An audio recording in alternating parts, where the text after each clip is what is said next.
Welcome to the Gentleman's Guide to Gaming. Matthew Kirschenblatt and Wolfsbane X both posed a similar question, namely, what advice would I give to an aspiring RPG writer or designer? Well, it's a bit of a two-hander. There's a negative and there's a positive. The negative is that you're going to have to do a hell of a lot of work, you're going to have to make a hell of a lot of submissions, you're going to have to take your criticism, and you're going to have to occasionally, more than occasionally, throw work into the void and never hear anything back. And that last one is the real body blow. You'll do that a lot. And anyone who's ever applied for a job by sending a CV or resume to an employer that says they have a vacancy, but they never respond, will know that it hurts whenever that happens. And it will hurt a lot, especially in the creative field, because there's a lot of people like you who want to be creative. The fact is, most businesses don't have the time to respond. So they're not being rude.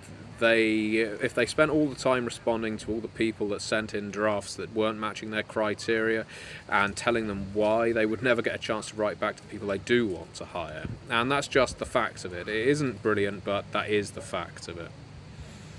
And that means you kind of have to get used to that, as well as taking a criticism. Now, sometimes I've submitted work and it's come back bloody as hell, and by that I mean it's got red lines all over it telling me what I've done wrong and nothing about what I've done right. Again, that can hurt, but I I never advocate developing a thick skin. That's poor advice. You should always be sensitive to your work. But what you do need to do is pick through that criticism, find these salient points and make them into weapons. So the next submission you make is completely on point. Make a lot of submissions, but only submit to companies you're actually interested in working for. If you end up writing something you're not interested in, your heart's not in it, it will show on the page. It absolutely shows up when you're writing about something you either know very little about or you just don't care about, just to get your foot on the ladder. In my opinion, it's better to wait for a book you actually care about and write for a company you're interested in than just go for the scattergun approach. And I know that conflicts with some advice that other writers might give, but that's my opinion. In terms of doing a lot of work, you have to do a lot of writing, you have to do a lot of practice writing, you need people to review your writing. That is probably the most difficult thing out of all of this. It's easy to send a submission, it's easy to write a submission, but it's very difficult to get people to review that work for free. Luckily there are websites where people will do this for you. You do have to pay them, but consider it an investment in your future. That is honestly good advice. Invest in your future. Whether that means taking a creative writing course, buying lots of games and reading them and making notes about what you like and what you don't like, or reading a lot of novels. That is a very key point. Something that so many people neglect, especially in role-playing. You need to read an awful lot of fiction. It's good, it's very good, and history too, because when you read complex novels, or rather novels by authors that write in a complex prose such as James Joyce or J.G. Ballard or the like, you may not find them the easiest books to get on with, but you find out so much about how to structure a page that you can, I guess, really develop just from reading a single novel. The positive side is, as I say, when you're submitting to companies that you actually know something about, you can start writing with your heart and writing for fun as well as for pay.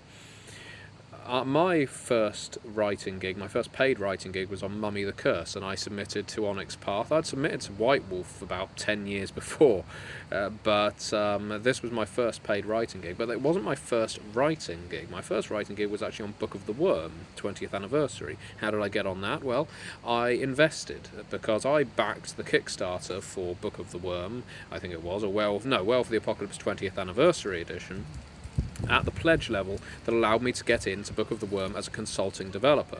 You could argue, and some did, that I snuck in under the fence. And some people held that against me at first, and to be honest, I don't care.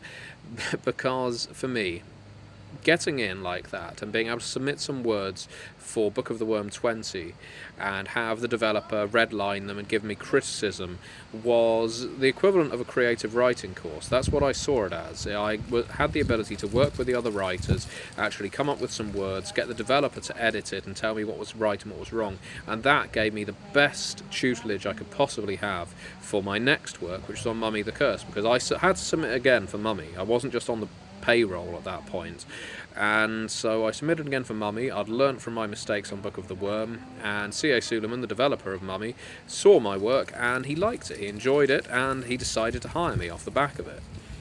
And that is how I got into it. It isn't necessarily how I'd recommend you get into it, because it does kind of obstruct the people who don't have that level of money, the people who can't just pledge on Kickstarter in order to get into these things. In that respect, what I would suggest is you look on, and this is a positive, you look on a company's website and you see what their submission criteria is, and you follow it to the letter.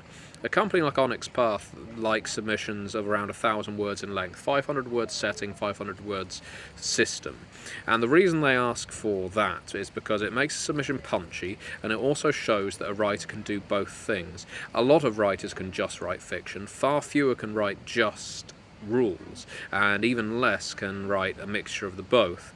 But that's what you need when you're writing role-playing games. You need to be able to juggle both of those things. So you could send the best short story in the world, but it's not going to tell them anything about your ability to write a game. And given that that's the market they're in, that's what they want to see. So I suggest, if you're writing to a company like Onyx Path, that you come up with a bloodline, or you come up with a legacy, or a new discipline, or something like that, that gives a little bit of a splat on what this group is, or what the history of this discipline was, or what have you, and then you break down the first few dots of that power and what they do, the mechanics behind it. You want to grab the attention of the person that is reading. And here's my final point. Don't go into a submission thinking that the company is going to buy your submission or publish it. A submission is a test draft. A submission is your pilot. It is not going to get picked up. It's not going to get published, or if it does, you are very lucky indeed. Because a company just wants to see your quality of writing. They're not going to take a gamble because they don't know what your personality is. So that wasn't my last piece of advice, but I'll get back onto what I was about to get onto. My point is, you may have the best city sourcebook in the world. I might have written Salisbury by Night about the cathedral right behind me. But Onyx Path will realise that Salisbury is a very small city. Salisbury by Night is not going to sell anywhere outside of South England, or if it does, it will be incredibly low numbers, so they won't publish it. But they might look at the text that I produced in my first 1,000 words as my submission. I wouldn't give them an entire city sourcebook, but that it's an idea. What I meant about they don't know your personality is you need to get to know the writers, the developers, you need to network. I don't mean get up in their faces, don't harass them, don't bother them, don't get on at them if they don't hire you, but you need to make yourself known as someone who's professional, someone who knows their game, someone that knows the systems. You need to interact on the forums. There's a lot of legwork that you have to do to get into this industry, and you need to be known as someone who's reliable, who has a constant personality, that isn't flaky, that you're not prone to, I guess, attacks where you're likely to engage with the forumites in a antagonistic way. You need to be seen as a reliable commodity, someone they want to hire, and that is the biggest trick. You want them to want to hire you. You don't want to force your way in. You want them to want you. And that's the same in any business. You need to sell yourself, and the best way to do that is by networking, is by getting yourself known.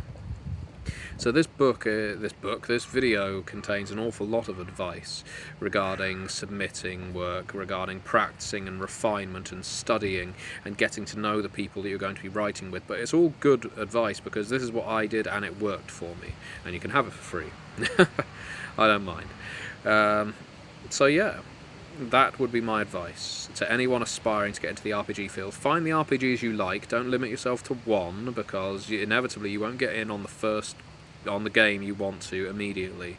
And work on your submissions, redraft them, work on them several times until they are tight. Avoid the purple prose. In other words, don't just go all over the place with your damn verbs and adjectives. You want to get to the point in your draft because it has to be playable, it has to be runnable, it has to be something someone would want to see in a game. And that's what you need to remember. With RPGs, it's a game. It's not a novel. It's not an elaborate fiction. You need something that can be used at the table. And if you can do that, and if you can submit that, then the company may want to hire you.